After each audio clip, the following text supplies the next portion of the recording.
Before we get into the video, could everyone please subscribe to my channel? Thank you so much. You ever sit in a room full of people who were smiling at you while stabbing you in the back? That's what it felt like right there at my own dinner table, surrounded by people who were supposed to be family, laughing at my pain like it was part of the entertainment. It was Thanksgiving, our first one hosting in the house Micah and I had saved for 3 years to buy. I'd spent the entire week planning, marinating, roasting, decorating, even printing little place cards with gold foil letters like something out of a Hallmark movie. I wanted this dinner to feel like love, like unity, like I mattered. Instead, it turned into the moment my whole life cracked open. We were just finishing dessert when Micah, my husband, my partner of 8 years, leaned back in his chair, took a sip of his whiskey, and said, "You don't even know who the real father is." At first, I thought I misheard him. I laughed awkwardly, thinking it was some kind of weird joke. But then I looked across the table at his mother, Darlene, and saw her smile, not a kind smile, the kind people give when they finally hear what they've been thinking all along. She chuckled, "That boy doesn't even look like you, Micah."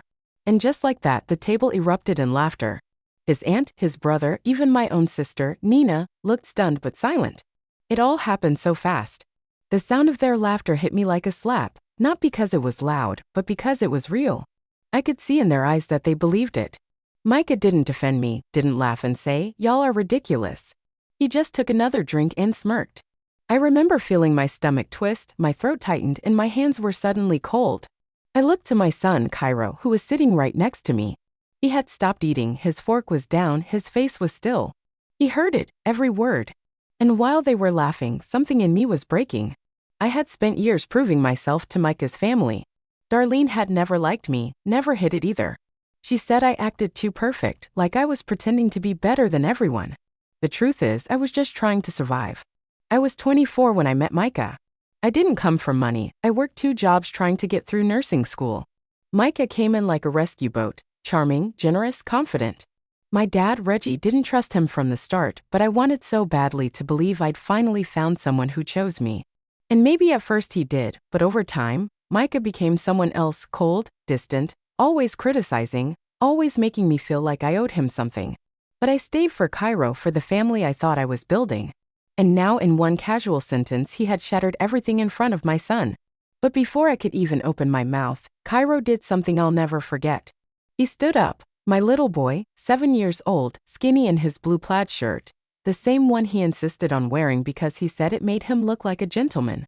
He stood up, pushed his chair back, and said, "Clear as day actually.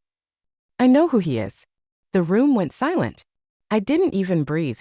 Darlene stopped smiling, Micah's glass froze midair, and all eyes turned to Cairo. In that moment, it hit me. This wasn't about me anymore, it was about him. He had heard every joke, every insult, every whispered judgment. They thought he was too young to understand. He understood perfectly, and he was about to speak his truth. I'll never forget the look in his eyes, calm, steady, too grown for a child his age. I reached for his hand, but he pulled it away gently. He wasn't done, and neither was this story. The funny thing about pain is sometimes you don't even know you're carrying it until you're sitting in a room with people who keep handing you more. Thanksgiving was supposed to be a fresh start, a celebration, our first big holiday in the house Micah and I bought last spring. It was a 3-bedroom colonial in a quiet Georgia suburb, our dream. I remember walking through it during the open house, barefoot on the hardwood floors, imagining Cairo running down the hallway with his toy sword yelling, "Dragon attack." It was the kind of home that made you believe things were finally coming together. So I poured my whole heart into this dinner. I wanted everything to be perfect, from the cinnamon candles in the entryway to the playlist humming soft jazz in the background, down to the folded cloth napkins and gold-rimmed dishes I borrowed from my Auntie Joyce. I wanted them to see that I belonged, that I was worthy of being part of this family, Micah's family. That morning I woke up at 5 a.m., kissed Cairo's forehead while he slept, and tiptoed into the kitchen.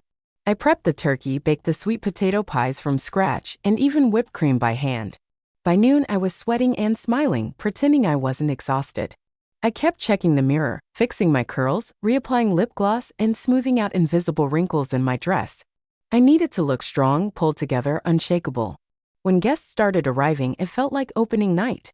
Micah's mom, Darlene, was first through the door, wearing that thick perfume that always made me sneeze and a smile that didn't reach her eyes. She kissed Cairo and barely looked at me. "Oh, you went with a store-bought centerpiece," she said. "It wasn't store-bought. I spent an hour arranging it." Micah came downstairs late, like always fixing his cufflinks, acting like the star of a show he didn't rehearse for. He hugged his mother and nodded at me like I was a stranger hosting his family. Micah's brother, Derek, showed up with his girlfriend, followed by Aunt Vera, who always wore too much jewelry and never forgot to bring gossip. My younger sister arrived last with my dad, Reggie, the only faces that made me exhale. Reggie was everything to Cairo. Since day one, he'd been the one showing up, reading bedtime stories, teaching him how to tie his shoes, and coming to every school event when Micah had work. Cairo adored him, called him my main guy. She gave me a long hug when he walked in, like he could already sense the weight on my shoulders. "Proud of you, baby girl," he said. I held on to that moment like oxygen. As we sat down to eat, I looked around the table and tried to feel what I was supposed to feel. Thankful, blessed, loved. But underneath the clinks of forks and nervous laughter, I could feel the cracks. Micah barely made eye contact with me. He joked with his brother, talked about sports, scrolled through his phone. He didn't ask about the food, didn't compliment the effort, he didn't see me. Darlene kept making little remarks. "Oh, you didn't brine the turkey? My mama always said that's the secret." I smiled. I always smiled. That was my role, pleasant, put together, unbothered. But inside, I was wilting. And the worst part was knowing that even my silence would be used against me. If I spoke up, I was too sensitive. If I didn't, I was fake. Cairo was the only bright spot. He beamed every time someone laughed at his stories. He had drawn pictures for everyone at the table, folding them into little envelopes with glitter stickers. He gave one to Darlene that said, "Happy Turkey Day," with a stick figure family holding hands. She barely looked at it. That hurt him more than he showed, I could tell. We had just finished dessert, my homemade pecan pie with whipped cream Cairo helped make, when the conversation turned and the moment happened, the one that burned itself into my memory forever.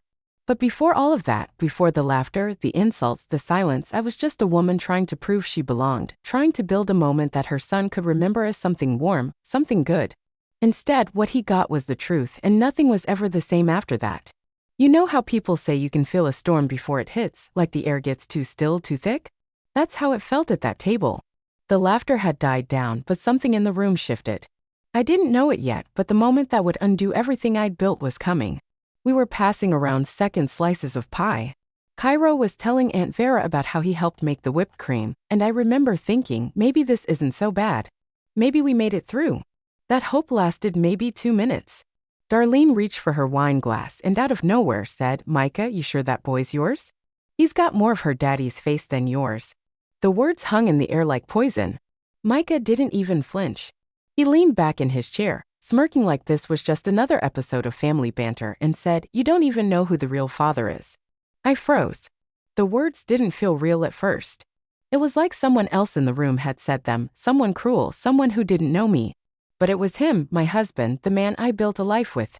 My first instinct was to laugh, to deflect, to make it seem like he was joking, because the alternative, that he meant it, was too humiliating to even comprehend. I looked at him, hoping to see a smirk, a wink, a sign that this was all in bad taste, but there was no sign, just silence, and then laughter.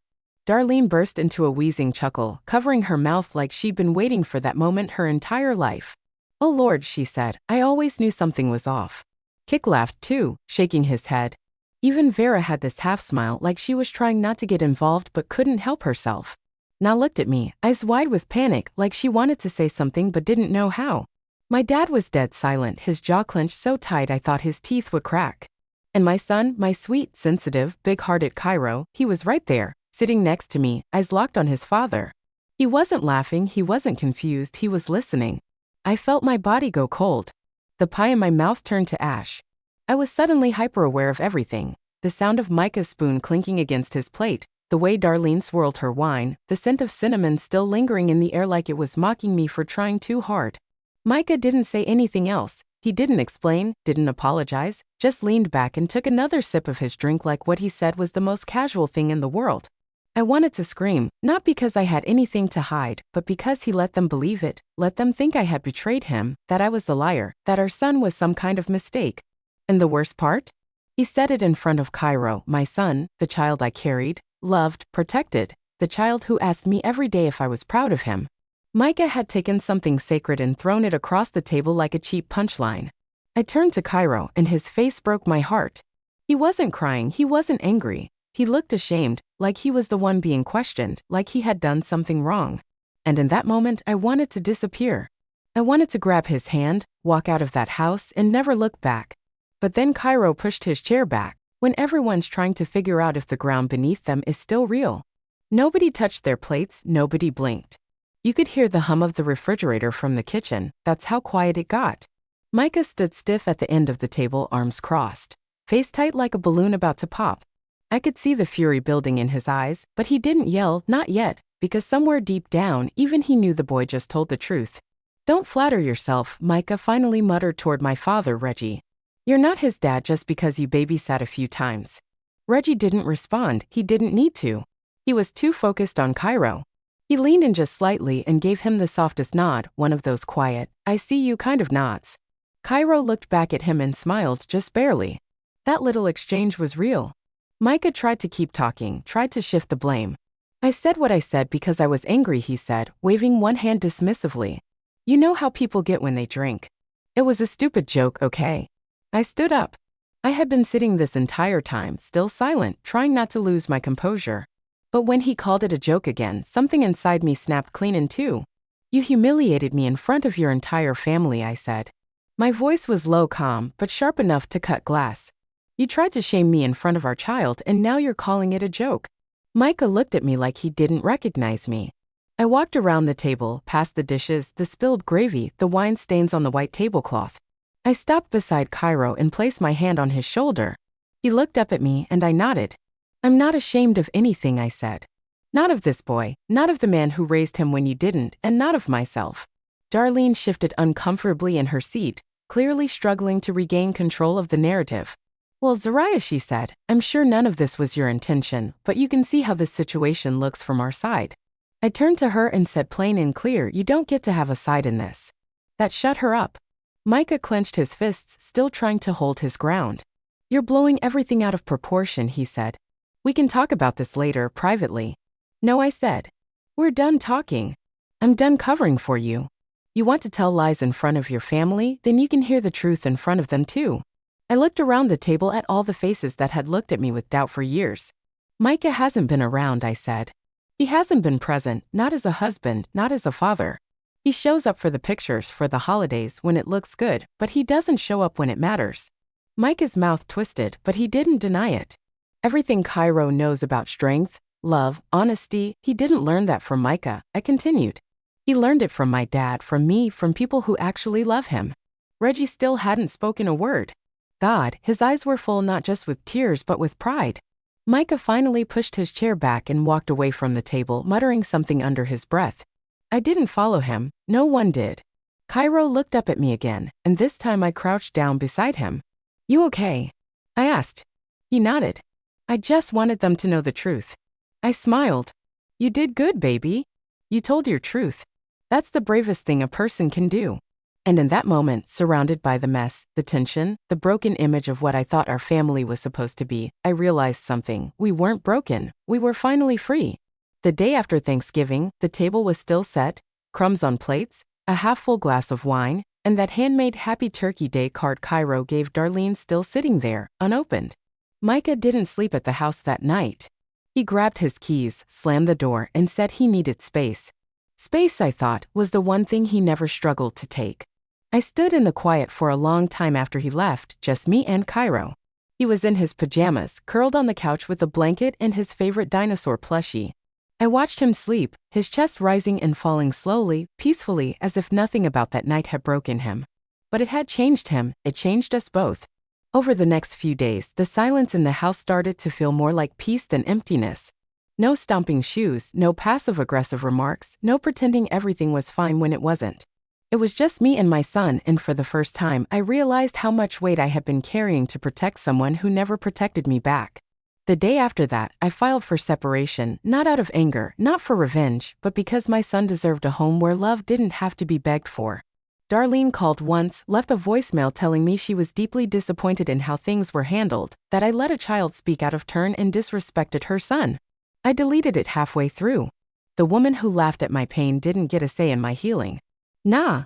And my dad checked in constantly. Reggie started picking Cairo up every Friday night for guys' night.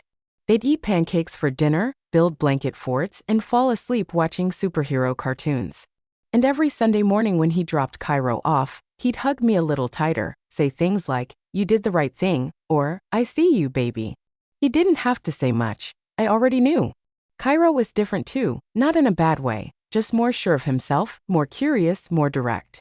He started asking big questions like, do grown-ups always lie when they're scared? Was Grandpa like my dad when you were little too? I answered him honestly because that's what we do now. We tell the truth even when it's hard. I put myself into therapy, and I signed Cairo up too because sometimes healing takes more than time, it takes help. And there's no shame in that. We both needed a safe place to put our pain and learn how to let go. Of the parts that never belonged to us, Micah sent a few texts after the papers were filed. He said he wanted to talk and apologized in that half-hearted way some men do, where they're not really sorry, they're just sorry it cost them something. I didn't reply. I didn't need to. Because here's the thing no one tells you about betrayal. It doesn't just hurt because someone breaks your trust. It hurts because you let them. But here's what they also don't tell you. Healing doesn't require permission. You don't have to wait for an apology to move forward. You don't have to be broken forever just because someone treated you like you were disposable. I'm not disposable and neither is my son. We're not surviving anymore, we're living. Our house feels warmer now, even without Micah's things in it.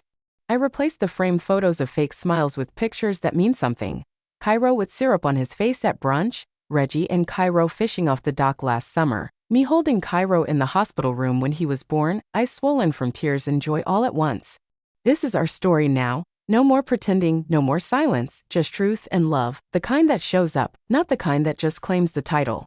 So if you're watching this and you've ever been made to feel small, like your love didn't count because it didn't come in the right form, let me tell you something. Blood doesn't make someone a father. Love does. Consistency does. Truth does.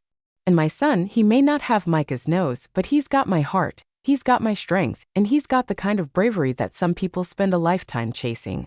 So yeah, they laughed at that dinner table. Nobody's laughing now. If this story meant something to you, if you've ever had to fight for your truth or protect someone you love when no one else would, then you already know you don't have to shout to be heard. You just have to stand in your truth, and sometimes the bravest voice in the room belongs to the smallest one. If this touched your heart, please take a second to like the video, share it with someone who needs to hear it, and drop a comment. Tell me what part stayed with you most. I read every single one. And if you believe in stories that speak the truth, stories that heal, stories that empower, subscribe to the channel. There's more to come. Thank you for listening, for holding space, for seeing us. Until next time, stay strong and stay